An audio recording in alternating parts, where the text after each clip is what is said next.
Here we go! Another video. Let's make our way over to the Discord and see what question you had in store for me. Biba M, or Bibam, but it's a big M, so I'm guessing it's like Biba M. Biba M asking me, what are people afraid of that they really shouldn't be? And she also asked me how to deal with regrets. And I feel like those two questions tie in perfectly with each other.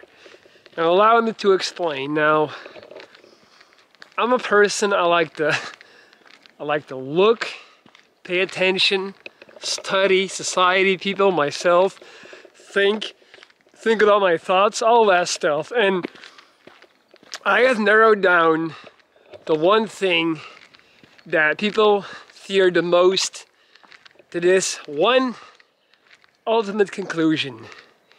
In 2022, the absolute biggest fear of people is not maximizing their life in every single way.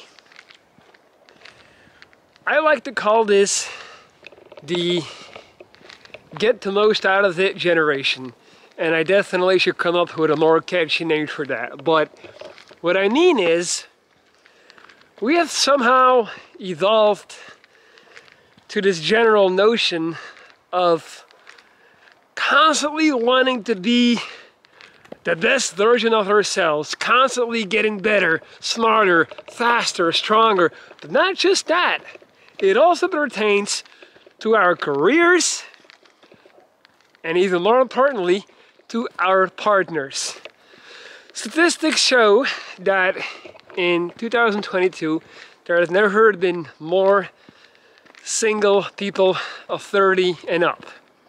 Meaning that people are having a harder and harder time to actually find a partner and stick with them. Divorce has been going up for decades.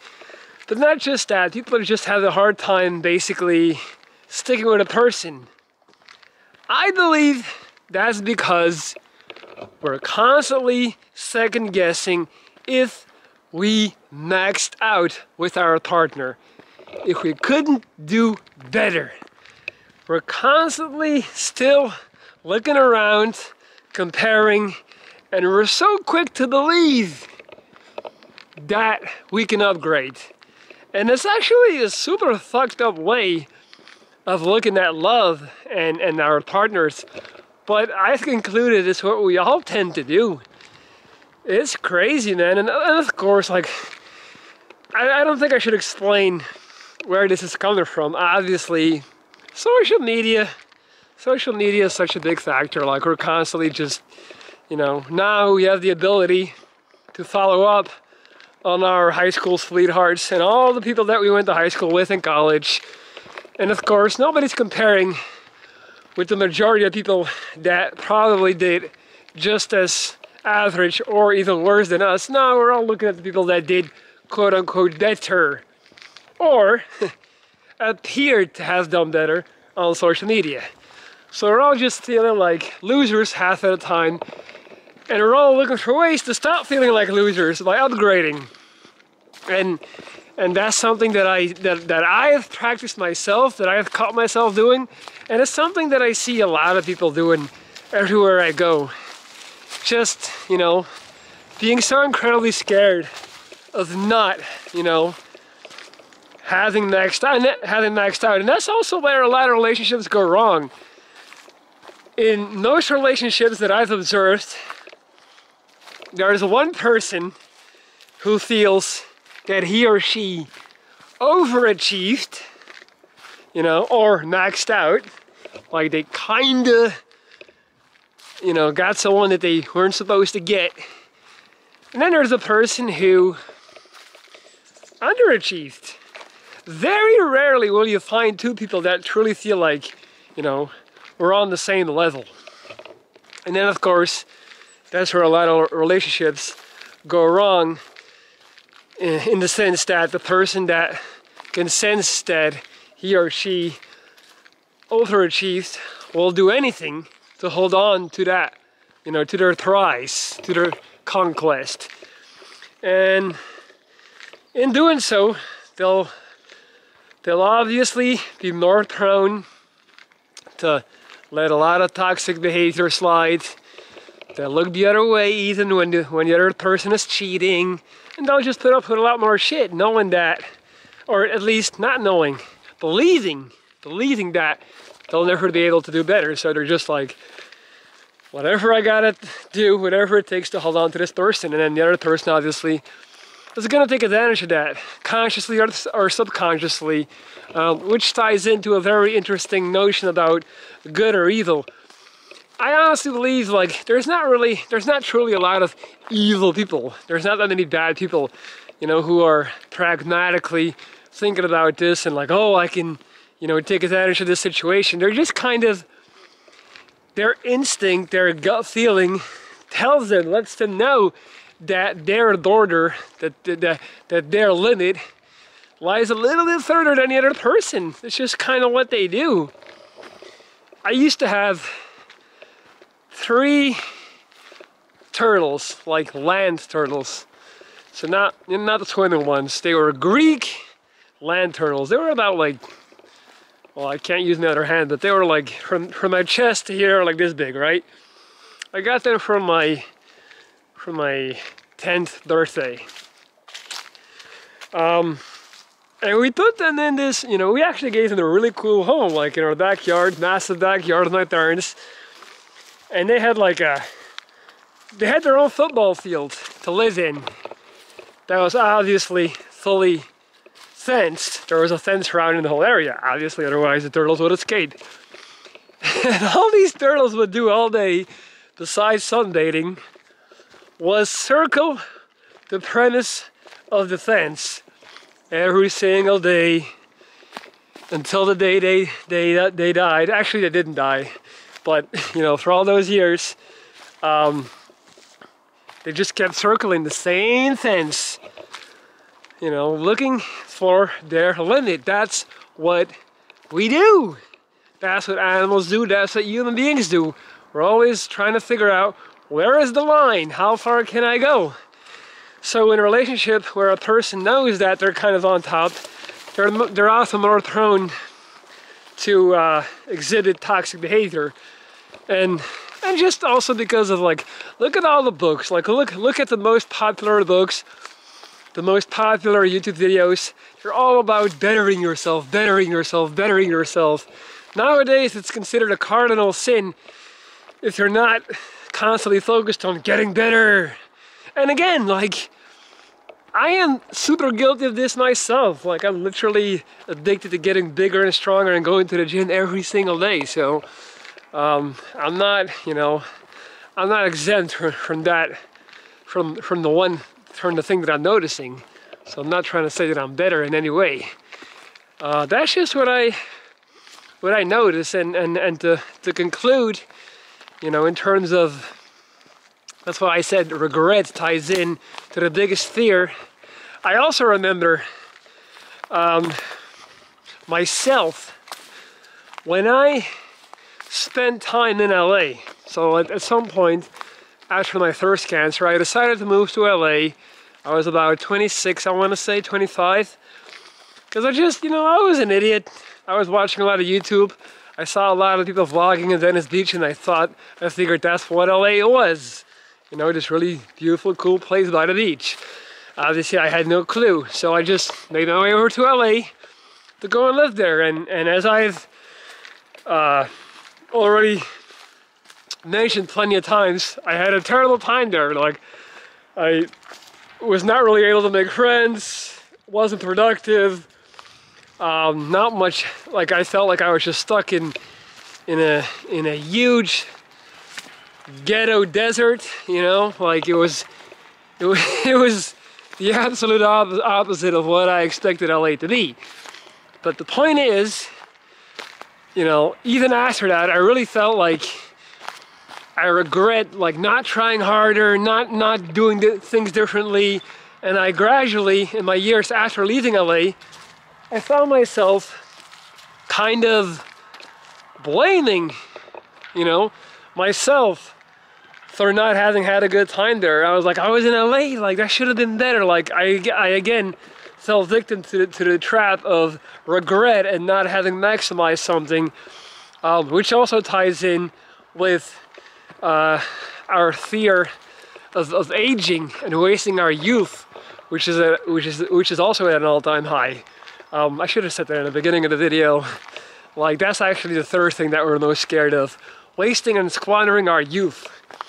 So I remember, you know, feeling very negative about that, and really having a period of time years later, years after, where I was kind of obsessed with this negative notion of me having wasted my time and wasted my opportunities in LA. But then I kind of realized there was this one moment. I met this guy in a bookstore. Literally, he off of, I think it was Hollywood Boulevard or something like that. He had a used bookstore, and he became one of my few friends. And he identified as 5. That was his name. He was a little bit off the spectrum. He was heavy into conspiracies and all that stuff, but nonetheless, super cool guy, very smart guy. Just had certain beliefs. You know, he believed in reptilians and things like that. And well, let's not go there.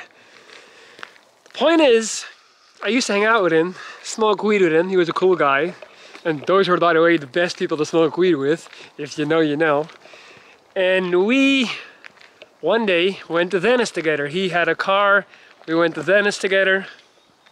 And I remember walking the boulevard, and there was this guy, like a street artist, you know, so-called artist, just making a lot of noise, basically. I forgot what it was. He was playing some type of instrument or whatever it was. I didn't like it. I didn't consider it good at all, and it was loud and annoying. And at some point I was like, man, fuck this dude. I wish he would, you know, stop. Like, he's ruining my fucking day. I said something like that. And my friend 5 looks at me and goes, Lorenz, you should really be more allowing. You know, he's like, and there's something about the way he said it. He said, you should really be more allowing. And he really put me in my place with just like this one line. And to this day, you know, more than 8 years later, I have never forgotten that moment of me being this negative Grinch, complaining that some homeless street artist is ruining my day, you know, by making some noise, which was probably music, and him just going like, you should really be more allowing. And it may not sound as profound to you guys, but there was something about that setting and the way he said it that has always stuck with me. And since that day, or at least since a couple of weeks after me thinking about that moment, I've always kind of told myself when I get into situations, because I'm the type of person I tend to get annoyed quickly, you know. I can be like that. I can be the type of guy who's a little bit like, who's not that allowing. And I'll have a moment, at least once every 2 days, where I hear his voice telling me like, hey man, be more allowing, like be more, you know. And it has helped me so much in my quest to be a better person and being a better man. And I just recently realized that if we're talking about return of investment, that's about as good as it can get. Because I spent 3 months in LA and I didn't meet any celebrities besides Robbie Williams. But maybe like that was the purpose of me going there. And even if it wasn't, it doesn't really matter. Like, I'll never forget that moment. And I learned such a valuable lesson. And if it meant for me to having to go all the way to LA and live there for 3 months just to learn that, I can wholeheartedly say it was worth it. And since I realized that, I never look back with regret or a sense of a negative feeling about having wasted or squandered my time there and not having done good enough. So that's what I learned. That's what I think people's biggest fear is. Their fear of not maximizing life and squandering their youth, which really, you know, doesn't make any sense, because up until about 15 years ago, everyone's life was boring. We were all just like going to work, you know, providing, making babies, and that's it. And now, ever since social media took over, it's like, what are you doing today to get better? You haven't read a book yet? You know, like, why? If you want to do that, cool. But if you don't want to do that, also cool, man. That's what I wanted to say. So, I hope you appreciated my thoughts on this topic. Guys, if you have a question that you would like me to address, make your way over to my Discord. You'll find the link below this video, and you can just join my little community and ask me anything you would like me to shine my light on, and I'll make a video answering your question. Just go to the Q&A section and ask me whatever. Don't forget to hit the thumbs up, and thank you for spending time on this hike with me on this incredible day. Ciao, ciao.